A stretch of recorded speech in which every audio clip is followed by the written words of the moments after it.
So on January 20th, 2025, a certain person was sworn back into the office as the 47th president, making it his second term in office non-consecutively. Similarly, the embattled Grover Cleveland became the first ex-president to be restored to office more than a century ago. That's a little fact right there. Now, high-profile Democrats were in attendance along with Republican officials who all sat behind big tech oligarchs with the big seats in the House. And you know who gave a preview of what we're in for the next 4 years. Oh, boy. Take a look. My fellow citizens, the golden age of America begins right now. From this day forward, our country will flourish and be respected again all over the world. My recent election is a mandate to completely and totally reverse a horrible betrayal. For American citizens, January 20th, 2025 is Liberation Day. All illegal entry will immediately be halted, and we will begin the process of returning millions and millions of criminal aliens back to the places from which they came. I will direct all members of my cabinet to marshal the vast powers at their disposal to defeat what was record inflation and rapidly bring down costs and prices. We will forge a society that is colorblind and merit-based. It will henceforth be the official policy of the United States government that there are only two genders, male and female. My proudest legacy will be that of a peacemaker and unifier. That's what I want to be, a peacemaker and a unifier. And in addition to that, he even surprised some Republicans with sweeping pardons to the January 6th insurrectionists, including Proud Boys, Oath Keepers, and other violent rioters. But he wasn't thrilled about Biden issuing pardons of his own on the way out. Look at this clip. So this is January 6th. And these are the hostages. Approximately 1,500 for a pardon. Yes. Full pardon. Should there be punishment for the people who assaulted law enforcement officers that day? Well, I will say this. They've been in jail for a long time already. I see murderers in this country get 2 years, 1 year, and maybe no time. So they've already been in jail for a long time. These people have been destroyed. What they've done to these people is outrageous. There's rarely been anything like it in history, in the history of our country. I was surprised that President Biden would go and pardon his whole family, because that makes him look very guilty. You know, I could have pardoned my family. How about this J6 committee? Why is he pardoning them? The reason is because if you delete and destroy documentation, everything, they have nothing, because they were guilty as hell. They rigged it. It was a rigged deal. So to make it clear, in you-know-whose world, the lawmakers are trying to protect the democracy are thugs, and the lawbreakers are hostages. I hope I got that right here, but, I mean, I know I was watching some heads going like, like this here, but, I don't blame them, but your thoughts? Well, first of all, this is going to be a funny comment. This is January 6th. Cut the clip! These are the hostages. Approximately What's going 1,500 on? for a pardon. So, I mean, what are your thoughts on this here? First of all, I don't understand why he says millions and billions like that.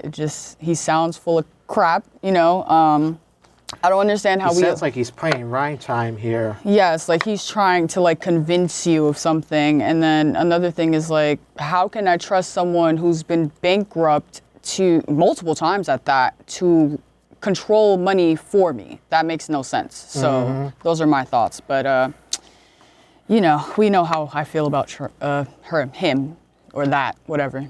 So. Yeah, we all know how we feel because he signed 26 consecutive or executive orders on his first day in office, and it's just something. But I want to play you a clip of, like, after whose victory, what Biden said before this. All right, could you roll the clip here about number 3 of where he welcomed him to the presidency? For over 200 years, America has carried on the greatest experiment in self-government in the history of the world. And that's not hyperbole, that's a fact. We're the people. The people vote and choose their own leaders, and they do it peacefully. And we're in a democracy. The will of the people always prevails. Yesterday, I spoke with President-elect Trump to congratulate him on his victory. And I assured him that I'd direct my entire administration to work with his team to ensure a peaceful and orderly transition. That's what the American people deserve. Yesterday, I also spoke with Vice President Harris. She's been a partner and a public servant. She ran an inspiring campaign, and everyone got to see something that I learned early on to respect so much, her character. She has a backbone like a ramrod. She has great character, true character. She gave her whole heart and effort, and she and her entire team should be proud of the campaign they ran. You know, the struggle for the soul of America, since our very founding, has always been an ongoing debate and still vital today. I know for some people, it's a time for victory, to state the obvious. For others, it's a time of loss. Campaigns are contests of competing visions. The country chooses one or the other. We accept the choice the country made. I've said many times, you can't love your country only when you win. You can't love your neighbor only when you agree. Something I hope we can do, no matter who you voted for, is see each other not as adversaries, but as fellow Americans. Bring down the temperature. I also hope we can lay to rest the question about the integrity of the American electoral system. It is honest, it is fair, and it is transparent. And it can be trusted, win or lose. I also hope we can restore the respect for all our election workers who busted their necks and took risks at the outset. We should thank them. Thank them for staffing voting sites, counting the votes, protecting the very integrity of the election. Many of them are volunteers who do it simply out of love for their country. And as they did their duty as citizens, I will do my duty as president. I'll fulfill my oath, and I will honor the Constitution. On January 20th, we'll have a peaceful transfer of power here in America. We're going to be okay, but we need to stay engaged. We need to keep going. And above all, we need to keep the faith. Biden has got a point. It's like we have to accept what is, like, what's out there. I know it's not all the results that we want for sure, but it's like it is what it is. But the thing that really just got me of what who did is that he signed an executive order to end birthright citizenship in the United States. Now, let me ask the audience here, like, how would you feel if birthright citizenship was ended in the United States and it was completely wiped out? And how would that affect your families? Like, how would you all feel, basically, if I could rephrase that question better?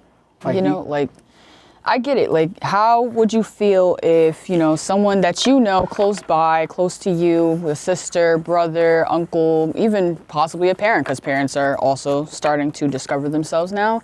And, this person who doesn't know you from a hole in the wall goes and says, well, you can't do that. And they have the power to take that away from you.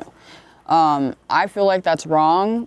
You shouldn't tell people how to live or what to do. That is not your decision. Mm-hmm. I feel like it might be fair with the age limit because, as children, you're not fully mentally developed and you're still discovering yourself. But after a certain age, like, it shouldn't be a problem. It's no one's business what you choose to do, you know? So I didn't like that either. That's not fair. There's a few things that he's doing right now that I don't agree with, but that's one of the major key points for me. So. What about, remember when TikTok was on the verge of being Banned. What's going on with that? And AOC got on him for trying to save TikTok when he was not even president. Like, why would he do that? I mean, TikTok is still here. That's a good thing. Yeah, but I think there's something different on TikTok because if everyone remembers before TikTok got banned, when you would log into TikTok and stuff, it would not ask you to link your TikTok to your Facebook at all. I've noticed that recently when I go onto my TikTok, there are points where I'm scrolling and it asks me to link my Facebook. So that tells me that it's possible that Mark Zuckerberg might have a part to play in that. And if we remember during the inaugural speech and when Trump was being sworn in, Mark Zuckerberg and Elon Musk were in the audience. That's weird. Yeah. They're not government officials. Why were they there? And that just posed a little bit of red flags for me, you know? Mm-hmm. Yeah. There's a lot of red flags, you know, about it, and I'm afraid that now that they've got, I have to go back to saying the guy in the White House again. Before, I never had to say that when Biden was president because obviously it was a relief, but now I'm like, here we go again. I hope this doesn't end badly. I hope so. Because now it's like some of the legal cases against him may be recently dismissed here, but, you know, it's like, you know what? I have a message for the guy in the White House.